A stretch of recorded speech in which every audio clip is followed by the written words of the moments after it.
नमस्कार। मैं DAV PG college Varanasi से doctor Laxmikant Singh online classes में आप सभी का स्वागत करता हूं। आज हम लोग इतिहास विषय के अंतर्गत एमए सेकेंड सेमेस्टर का political history of modern India paper से foundation of the Indian National Congress topic को चुनते हैं।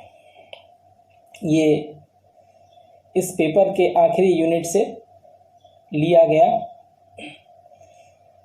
एक टॉपिक है।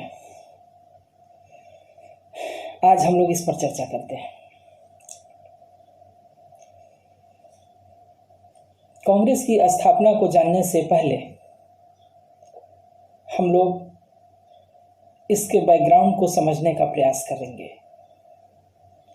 इसके पूर्व पीठिका में हमें जो चीज़ें दिखाई पड़ रही है वो एक बहुत बड़ी घटना के रूप में 1857 का रिवोल्ट है। हम लोगों ने देखा कि किस तरह से 1857 में भारतीयों ने अंग्रेजों को एक खुली चुनौती दिया था।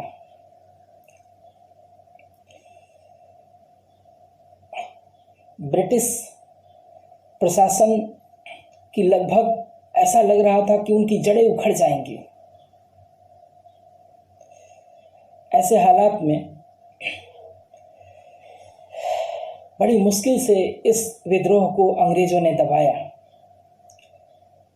विद्रोह के बाद सफलता मिली या असफलता मिली ये बात अलग है। एक चीज की कमी महसूस हुई इस विद्रोह के दौरान। इस समय भारत में एक अखिल राष्ट्रीय स्तर का कोई संगठन नहीं था। काश अगर हमारे पास कोई अखिल भारतीय स्तर का संगठन होता तो शायद 1857 के विद्रोह का परिणाम कुछ अलग होता।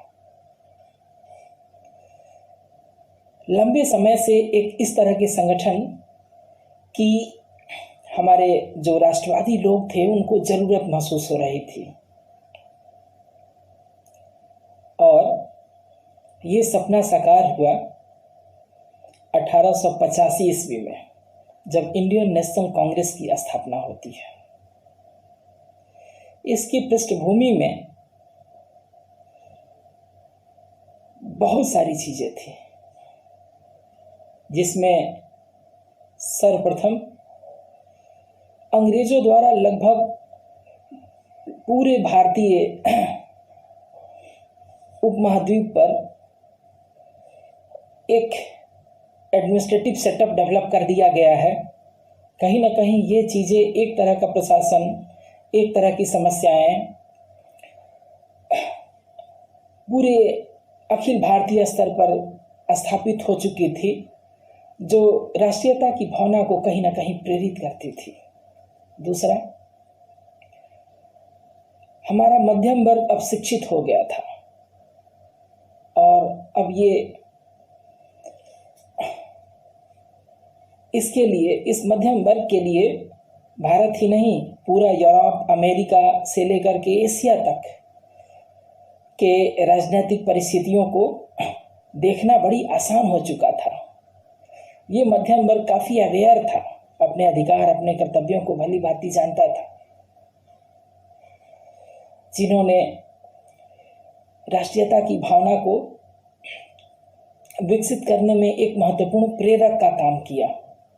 वहीं पे तीसरे नंबर पर उस समय की समाचार पत्र पत्रिकाएं हैं जो कहीं ना कहीं क्षेत्रीय समस्याओं को राष्ट्रीय स्तर पर लाने का काम करती थी। लेकिन रेलवे एक ऐसा टूल था, एक यंत्र था, हमारा ट्रांसपोर्टेशन सिस्टम, कम्युनिकेशन सिस्टम जो इस समय तक अंग्रेजों के द्वारा विकसित कर दिया गया था, इन्होंने राष्ट्र के भिन्न भिन्न क्षेत्र के लोगों को एकजुट करने का काम किया और इस तरह से हमारी राष्ट्रीयता की भावना को विकसित करने में मदद किया। लेकिन आखिर में लीटन की जो प्रतिक्रियावादी नीति थी, जिससे जनमानस में एक गहरा असंतोष फैल गया। ये जो इनकी प्रतिक्रियावादी नीति थी, उसमें वो किस तरह से प्रशासनिक सेवा में न्यूनतम आयु को और कम कर देते हैं, 21 वर्ष से 19 वर्ष कर देते हैं। ये भारतीय युवा वर्ग के कहीं ना कहीं हितों पर एक गहरा चोट था। निश्चित रूप से 21 साल की उम्र में एक भारतीय युवा के द्वारा लंदन जाना, लंदन जाके ICS की परीक्षा को क्वालिफाई करना मुश्किल तो था ही, लेकिन उसकी आयु इससे भी लीटन का दिल नहीं भरा। वो इसके न्यूनतम आयु को 21 से 19 कर दिया, जहाँ पे 21 साल में ICS के एग्ज़ाम को क्वालिफाई करना काफ़ी मुश्किल था, लेकिन जब 19 साल हो गया तो अब उसको क्वालिफाई करना तो एक तरह से उन्होंने नामुमकिन बना दिया। फिर उनका जो आर्म्स एक्ट आया कि भारतीय बगैर लाइसेंस के हथियार नहीं रख सकेंगे, कहीं ना कहीं देखिए ये तो चीज़ें आज भी लागू है, लेकिन उस समय कहीं ना कहीं ये जो नीति थी ये भेदभावपूर्ण थी। अंग्रेज बिना लाइसेंस के हथियार रखेंगे, हम लाइसेंस के हथियार रखेंगे, इस तरह की चीज़ें। दूसरी चीज़, उनका जो प्रेस एक्ट आया, जिसमें जो वर्नाकुलर जो देसी भाषाएं थी उसमें जो न्यूज़पेपर निकाले जाएंगे उस पर उनका अंकुश रहता था, लेकिन वही अंकुश अंग्रेजी के समाचार पत्र पत्रिकाओं में नहीं होता था।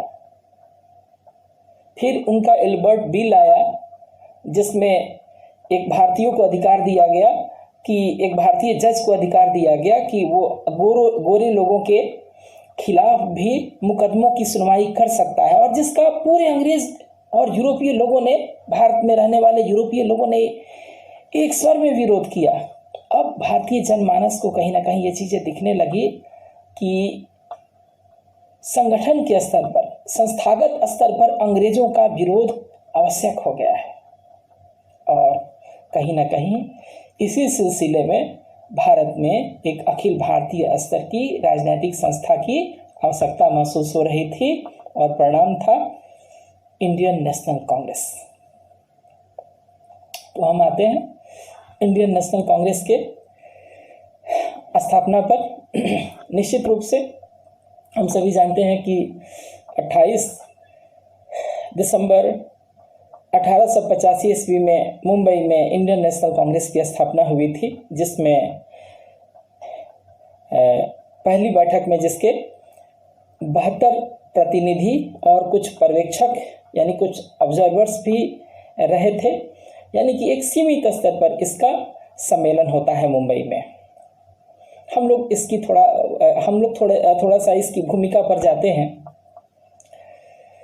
कि इसकी स्थापना कौन किया, क्यों किया, कैसे किया, ये सारी बातें, ताकि कांग्रेस की स्थापना के सच को हम लोग बेहतर तरीके से जान लें। सच से याद आया, कांग्रेस की स्थापना के सच से हमें याद आया कि कांग्रेस की स्थापना का एक मिथक भी चलता है।